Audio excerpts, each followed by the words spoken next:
Hello दोस्तों, Rana classes में आपका स्वागत है। तो आज की लेटेस्ट कम्पिटिटिव एग्जाम और जॉब अपडेट बताऊंगा। तो इस वीडियो को शुरू से अंत तक देखें। पसंद आने पर लाइक्स, नए लोग सब्सक्राइब करना ना भूलें।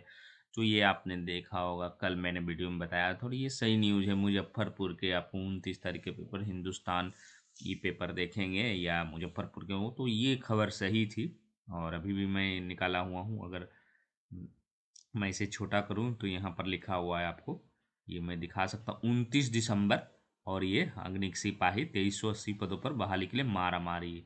तो इसको इसमें मैं आपको कुछ बताना चाहता हूँ कि ये जो 23 मार्च को लिखी है, बाकी सारी बातें तो लगभग सही है।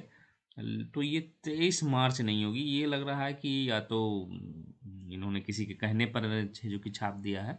तो 23 मार्च को अग्नि की बहाली की परीक्षा नहीं होगी, क्योंकि 23 मार्च आप देखेंगे तो बुधवार शायद होती है, आप लोग देख लेंगे। लेकिन और ये जो है 10 बजे से 12 बजे, ये सब सभी जिलों को लिखा गया। तो ये 23 मार्च नहीं होगी।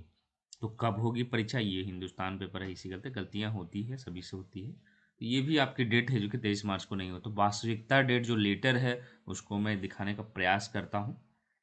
तो क्या है, तो ये आपकी लेटर है 28/12 की, जिसकी जिक्र हो रही है। थोड़ी धुंधली है, मैं पढ़ देता हूँ।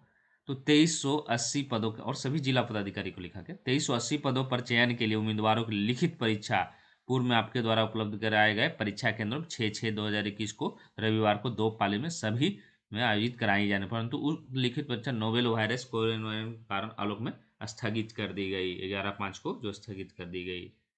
अब क्या है ये परीक्षा? तो इस संबंध में चयन पर्षद द्वारा बिहार अग्निक सेवा अग्नि के पदों पर चयन हेतु निम्नलिखित परीक्षा सभी जिलों के अब दिनांक 27/3 रविवार को 2 पालियों में 10 बजे से 12 बजे और 2 बजे से 4 बजे तक होगी। और ये उपलब्ध, मतलब ये जो डेट लिखा हुआ है आपके 23 मार्च की, जो हिंदुस्तान पेपर में दिया हुआ था, वो गलत है। क्योंकि चिट्ठी जो है आप देख सकते हैं, ये 28/12 की है। और ये 27 मार्च को होगी। 23 मार्च की बजाय क्या होगी? 27 रविवार को होगी। तो ये गलत लिखा हुआ था। गलत हो सकता, कई कारणों से हो सकती है। किसी कहने पर है जो कि उन्होंने छाप दिया हो ये ऐसा ऐसा चिट्ठी आया है, और 27 के बदले या तो खुद गलत सुननी हो 23। तो ये आपकी परीक्षा कब होगी? 27 मार्च को होगी। तो एक चीज़ आप लोग जान लें, फायरमैन सिपाही वाले। फिर है, ये मांगा कब तक गया है, इसको भी देख लेते हैं। ये जो है आप देख सकते हैं 8/1/2022 तक है, जो कि निश्चित रूप से उपलब्ध निर्धारित तिथि को 27/3, यहाँ भी लिखा हुआ परीक्षा की, वहाँ धुंधला था। परीक्षा की प्रस्तावित तिथि 27/3 को आरक्षित करते हुए अपने स्तर से संबंधित को सूचना देने का कष्ट किया जाए। और संख्या बल भी आप लोगों को पेपर में दिया हुआ, तो वो भी मैं कोशिश करता हूँ दिखाने का कि संख्या बल क्या था। तो ये आपकी संख्या बल है, इसको मैं बड़ा कर देता हूँ। पटना में कितना है? 30,000 है। नालंदा में पालीवार जो आरक्षित सीट है, नालंदा में 20,000, गया में 28,000, जहानाबाद में 10,000, अरवल में 5500। तो इस तरह से आपको 38 जिला में आरक्षित किया गया है। और टोटल जो है 4,86,000, मतलब एक पाली के लिए किया गया है। तो ये आप देख रहे हैं कुछ जिलों के, मैं भागलपुर के 20,000 है, मुंगेर के 8,000 है, जमुई के 7,000 है। तो ये छात्र मतलब मतलब बांटा गया है कि आपको इतने छात्र हैं जो कि बैठने की व्यवस्था आपको करनी है। और यहाँ पर आप देख सकते हैं। और अगर आप डेट ऑफ एग्जामिनेशन की बात करें तो यहाँ भी है जो कि आपकी तिथियाँ जो कि गलत लिखी हुई है। डेट ऑफ एग्जामिनेशन 20/3/22, लेकिन आपके चिट्ठी में जो पत्र में जो लिखा गया है वो आपको यहाँ पर तो स्पष्ट रूप से दिखाई दे रहा है। 27/3 की परीक्षा प्रस्तावित 27/3 है। और यहाँ भी ये जो कि आपको स्पष्ट रूप से 27/3/22, मतलब रविवार को 2 पालियों में होगी। तो आप लोग उम्मीद है कि इस लेटर को देखने के बाद कन्फर्म अब है जो कि जब तक आयोग के वेबसाइट पर आएगा तभी है जो कि आपको क्लियरली रूप से जो कि आपको पता चलेगा कि कब है। क्योंकि कन्फर्मेशन जब आएगी तो आपके वेबसाइट पर आ जाएगी। तो ये आप लोग बिहार फायरमैन पुलिस वाले हैं जो कि आप लोग देख लें। उसके बाद आते हैं, अब दूसरी खबरों पर आते हैं। अब आता हूँ बीएसएससी इंटर लेवल काउंसिलिंग पर, क्योंकि कल मैंने वीडियो डाल, बहुत सारे क्वेश्चन अलग अलग टाइप का है। मैंने कोशिश के बहुत सारे पॉइंट्स अभी भी लोगों को समझ में नहीं आया है, तो कुछ क्वेश्चन उसी वीडियो के आलोक में है। और तो ये देखते हैं, इससे साफ जाहिर हो साबित होता है 2016 वालों की बात करें। तो 2014 में नहीं भर पाए। हाँ, ये लोग 2016 वाले को लोगों की उसमें क्लियरेशन है कि 2016 के बाद आपने किया है तो आपके जो कि हटाए जाएंगे, और ये तो आयोग ही क्लियर कर सकता है। पॉइंट नंबर 23 को लेकर कन्फ्यूजन बना हुआ है, इसको प्लीज़ क्लियर। तो पॉइंट नंबर 23 में जो था, अनएम्प्लॉयमेंट अगर ऑनलाइन फॉर्म में भरा है और आप अभी ये जो कि दे रहे हैं एनओसी, जो प्रमाण पत्र दे रहे हैं, तो उसको मान्य है जो कि नहीं कर रहा है। उसके बाद आते हैं, सिर्फ डीसीए का सर्टिफिकेट बिना मार्कशीट का कंप्यूटर दस्ता के लिए मान्य होगा कि नहीं होगा। तो डीसीए का सर्टिफिकेट खोज रहा था, तो हालांकि उसमें मार्कशीट सर्टिफिकेट की चर्चा थी, तो निश्चित रूप से जो कि ये मान्य हो सकती है। उसके बाद आते हैं अगले क्वेश्चन पर। पहले वाला सेंट्रल ओबीसी दिए हैं तो मान्य होगा या नहीं। हाँ, इसके बारे में चर्चा नहीं है, मान्य होगा, आप लोग परेशान नहीं हो।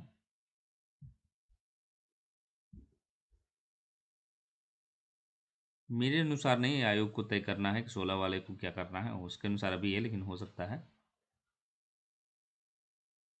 सेकंड लिस्ट आएगा नहीं। ये भी है जो कि ये टेंशन, इसमें वीडियो बनाई है, ये आपका टेंशन नहीं, आयोग है जो कि खुद करेगा, और इसे किसी के कहने और नहीं कहने से को वो सेकंड लिस्ट है जो कि जारी नहीं करेगा। और पहले भी ऐसी नहीं की बात है कि सेकंड लिस्ट कहकर कभी जारी नहीं किया है, वो इसलिए जारी किया कि सीटें बहुत ज़्यादा खाली हो गई है, उसी के कारण किया है। एनसीएल न्यू एनसीएल दिया हूँ, और 2013 वाले सेंट्रल ओबीसी दिया हूँ। लेकिन पानीपत में न्यू एनसीएल का डेट भरा हूँ, तो इससे क्या होगा, कोई परेशानी नहीं है, आपके आगे का फैसला किया जाएगा और आपके पक्ष में ही रहेगा। इंटर इक्विवेलेंट कौन सा पक्ष होता है, तो बहुत जो कोर्स होता है, बहुत सारे कोर्स होते हैं। डीसीए की जगह मैंने डीसीटीटी, तो जो लिखा हुआ है वही है जो कि चलेगा, क्योंकि एडीसीए बीसीए और बाकी तो नहीं चले, जो लिख दिया है उसी को मानेगा वो। 2014 के पहले का जाति दिवस अब कह रहा है 2014 के बाद माने, इससे क्या स्पष्ट हो, इससे क्या 2014 के पहले का भी स्पष्ट हो माना जाएगा और बाद का भी स्पष्ट माना जाएगा, इसमें आपको परेशान होने की जरूरत नहीं है, ये आपका मान्य होगा। पहले का है तो अच्छी बात है, नहीं भी है तो भी मान्य करा है, इसके बारे में करा है।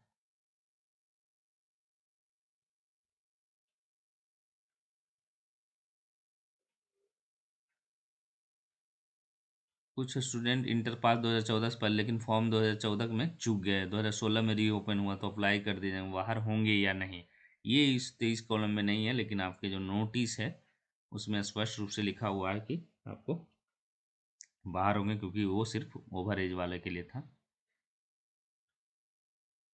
प्रोविजनल पत्र दिया, मूल प्रमाण पत्र क्या हमें बाहर कर दिया, क्योंकि आपके में जो लिखा हुआ है उसके अनुसार तो मूल प्रमाण पत्र ही चाहिए, मान्य नहीं है तो आप अभी भी दे सकते हैं। आप आवेदन रिक्वेस्ट कर सकते हैं कि मेरी ओरिजिनल आवेदन भी चेक कर लें, और मैं फ़ोटो कॉपी लगा रहा हूँ अगर आपके पास है।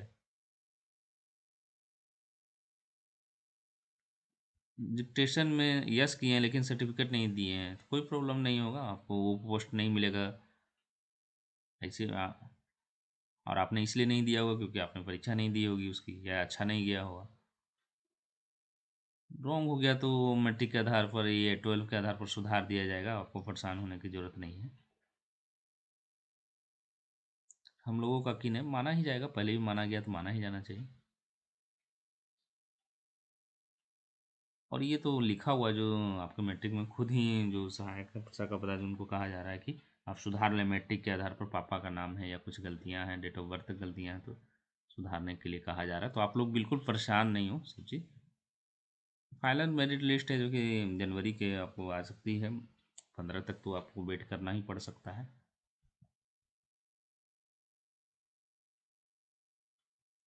बहुत सारे क्वेश्चन हैं, बहुत सारे क्वेश्चन को क्लियर कर दिया गया था आपके पॉइंट्स में। और एक चीज़ मेरा यही कहना है कि आप लोग पॉजिटिव वे में रहें, और आपके क्योंकि अभी आप नेगेटिव में तो बिना मतलब का आप परेशान हो सकते हैं, और सोशल मीडिया से आपको खुद जज करना कि कहाँ पर है जो कि फालतू की गप किया जा रहा है, या कोई इसका कोई मतलब नहीं है कि आपको कह दिया जाए कि एनसीएल अब नहीं मिलेगा तुम हट जाओ, तो ऐसे ऐसे बहुत सारे चले हुए हैं, तो आप लोग उसको देखकर परेशान नहीं हो। और मैं तो कहता हूँ कभी तो निगेटिविटी से एकदम दूर रहें, खासकर जिनका काउंसलिंग में रिजल्ट है वो बिल्कुल दूर है, क्योंकि आपके पक्ष में बहुत सारी बातें आई हैं। मान कर चला जाए तो 80 से 90% बातें आ गई और 10% आनी है, वो आएगी ही। तो फिर आप लोगों को परेशान होने की क्या ज़रूरत है, आप लोग पॉजिटिव रहें, नेगेटिव से दूर रहें, और आप इतना अंतिम लक्ष्य तक पहुंच चुके हैं, अब आपको ज्वाइनिंग की प्रक्रिया होगी। अब आते हैं दूसरी खबरों पर। राज्य में 50,000 शिक्षक 25 फरवरी को बहाल होंगे। तो क्या है, राज्य के प्रारंभिक विद्यालयों में कक्षा 1 से 8 के चयनित शिक्षक अभ्यर्थियों को एक साथ 25 फरवरी को नियुक्ति पत्र सभी जिलों में दिया जाएगा। इसको लेकर शिक्षा विभाग ने बुधवार को सभी जिलों से आवश्यक कार्रवाई जो कि लेने का निर्देश दिया है। 25 फरवरी को करीब 50,000 शिक्षक अभ्यर्थियों को नियुक्ति पत्र मिलने की उम्मीद है। प्रारंभिक विद्यालयों के 90,762 नियुक्ति के लिए काउंसिलिंग की प्रक्रिया पूर्व से चली आ रही है। इसके अंतर्गत पिछले 2 चक्रों की काउंसिलिंग में 38,000 शिक्षक चयनित किए हैं। 2 चक्रों की काउंसलिंग जुलाई और अगस्त में संपन्न, मतलब ये जो है आपको फरवरी तक है जो कि आपको निश्चित रूप से है जो कि ये जो नियुक्ति पत्र है जो कि मिल सकती है। पारा शिक्षकों का मानदेय झारखंड से 50 तक बढ़ेगा। 65,000 पारा शिक्षकों 20 वर्षों के लिए जो कि इनकी मांग है जो कि 60 वर्षों तक नौकरी की मांग है और 50% वृद्धि का फैसला लिया गया है। इतना ही नहीं, पारा शिक्षकों के परिजनों को अनुकंपा पर नौकरी सरकारी अवकाश की मान्यता के साथ सरकार भी खड़ी है। एक और अच्छी खबर क्या है, सरकारी कर्मियों को पुरानी पेंशन पर फैसला। तो ये झारखंड से मुख्यमंत्री ने ऐलान किया है कि राज्य के सरकारी कर्मियों को पुरानी पेंशन का फैसला जल्द लिया जाएगा। उन्होंने कहा कि राज्य के सरकारी कर्मियों की तरफ से पुरानी पेंशन उठ रही मांग को आवाज़ है जो कि पहुंच रही, इस पर सरकार गंभीर है, बहुत जल्द ही इस पर है जो कि निर्णय लिया जाएगा। तो झारखंड के लिए अच्छी है खासकर सरकारी का। बीपीएससी ने 66वीं में 2 सीटें घटाई है। तो आप जान रहे हैं इसमें विशेष क्या है वो मैं बता देता हूँ, क्योंकि कल मैंने कहा था कि 66वीं मुख्य परीक्षा का परिणाम वहाँ पर दैनिक जागरण में दिया हुआ था जनवरी का, लेकिन इंक्वायरी से पता चला था कि जनवरी के बाद आएगा। तो आप देख सकते हैं जनवरी से फरवरी 2022 के पहले हफ्ते, मतलब जनवरी लास्ट या फरवरी 2022 के पहले हफ्ते में आ सकता था। इस पॉइंट को मैंने बताने के लिए इसको किया, इसलिए क्योंकि इंक्वायरी में कुछ बता रहा और अखबार में कुछ छाप रहा है, इसलिए मैंने कहा था कि वहाँ पर बताया जा रहा है जनवरी के बाद आएगी। तो यहाँ पर आप देख सकते हैं फरवरी के 2000 आपको इंतजार है जो कि लंबी हो सकती है। उसके बाद 67वीं पीटी के लिए तारीख का इंतजार अभी भी है। आयोग के संयुक्त सचिव सह परीक्षा नियंत्रक अमरेंद्र कुमार के अनुसार फरवरी या मार्च में 67वीं प्रारंभिक परीक्षा ली जाएगी। पहले 67वीं 23 जनवरी को होना था, लेकिन इसे स्थगित कर दिया गया है। तो ये अभी भी क्या कह रहे हैं कि आपकी परीक्षा जो हम लोग जो कह रहे हैं कि अप्रैल तक जाएगी, ये फरवरी या मार्च में अभी भी लिए जाने की संभावना बनी हुई। तो आप लोग जो कि तैयारी करते रहें, और ये आज कहीं पेपर में दिया हुआ है।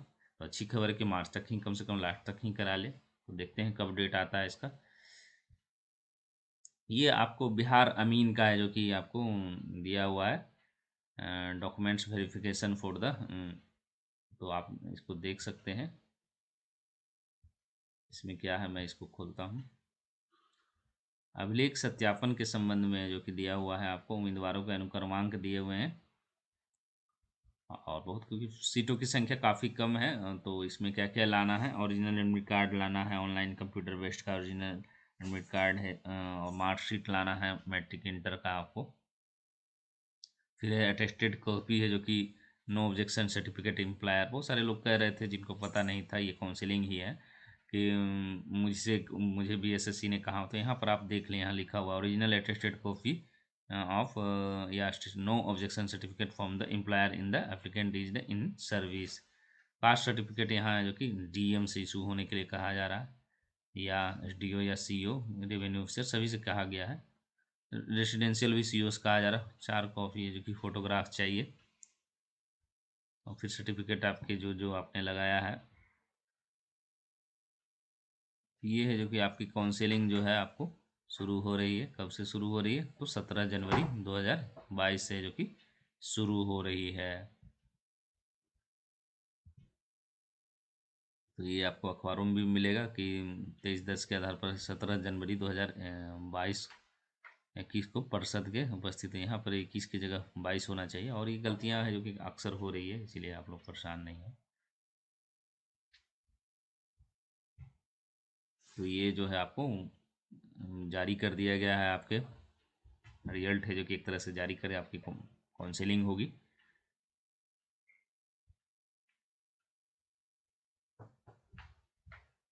उसके बाद देखते हैं उत्तर प्रदेश पुलिस का क्या है। तो ये आपको उत्तर प्रदेश जो दरोगा भर्ती के लिए अभ्यर्थी उनके लिए अच्छी खबर है। क्या है, तो ये हेडलाइंस ही पढ़ने, उप निरीक्षक नागरिक पुलिस पदों पर सीधी भर्ती के लिए है जो क्या 20,000 अभ्यर्थियों की PST दलों के गठन, 20,000 लोगों को है जो कि ये आपका रिजल्ट जारी किया जाएगा। और ये लिखा किसको गया है, तो अपर पुलिस महानिदेशक प्रयागराज, वाराणसी, गोरखपुर, लखनऊ, कानपुर, बरेली, आगरा, मेरठ जोन उत्तर प्रदेश को लिखा गया है। और इसमें गाइडलाइंस दिया गया है कि गठन करना है। तो ये आपके लिए अच्छी खबर है कि आपकी तैयारी चल रही है। 20,000 लोगों को रिजल्ट दिया जाएगा। 4,000 पदों पर नियुक्ति प्रक्रिया शुरू, तो कल ही बताया था कि 4,000 की अधियाचनाएं जो कि JSSC को गई है और कुछ पदों की निकल गई है, और लगभग 1,300 और अभी भी है जो कि 2700 पदों पर है जो कि बहाली आनी है। तो क्योंकि आपको कौन कौन से बचे हुए, नगर विकास से संबंधित 1,688 पद, उत्पाद विभाग में अवर निरीक्षक 48 पद, उद्योग विभाग में 507 पद और कल्याण विभाग में 104 पद, परिवहन विभाग में 109 पद और साइंटिफिक असिस्टेंट के 64 पद। ये सब पद है जो कि अभी निकलने, विज्ञापन जारी होनी बाकी है। तो ये अच्छी खबर है झारखंड के लिए। 8 लाख ही रहेगी आय सीमा। तो EWS के लिए दिए गए 10% आरक्षण के तय मानकों को लेकर सुप्रीम कोर्ट के सवालों से सरकार उलझन में है, लेकिन वह इसके लिए तय मानकों किसी तरह बदलाव के पक्ष में नहीं है। मतलब आपको जो है अभी भी 8 लाख जो है सीमा बढ़ाने की चर्चा चल रही थी, वो अभी 8 लाख ही रहेगा। तो इन्हीं अपडेट के साथ धन्यवाद।